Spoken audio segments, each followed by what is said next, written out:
dans la stratégie, ce qui va être important pour nous, c'est pouvoir jouer notre rugby. Et pour jouer notre rugby, ben, en face, il y a une équipe qui va tout faire pour nous empêcher. Et nous, on a besoin d'un cadre qui nous permette d'exploiter notre stratégie. Et à ce niveau-là, nous, ce qu'on attend, on a besoin d'être accompagné par un arbitrage déterminant. Une cohérence dans la lecture, comme on l'a fait depuis le début, la préparation du match avec le corps arbitral, c'est-à-dire les attendus, leurs attendus, nos attendus aussi, qu'est-ce qui est toléré, qu'est-ce qui n'est pas toléré.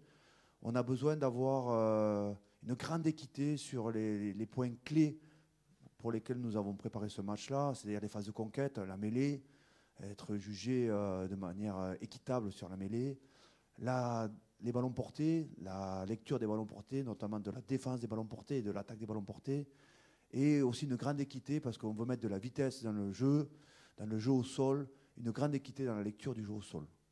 On veut aussi avoir notre mot à dire sur le tempo du match, sur l'équilibre du match dans les phases clés.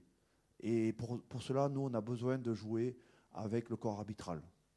Je me souviens, par exemple, il y a 2 ans, de la lecture de l'arbitrage vidéo de l'essai de James Lowe, par exemple, qui avait fait débat.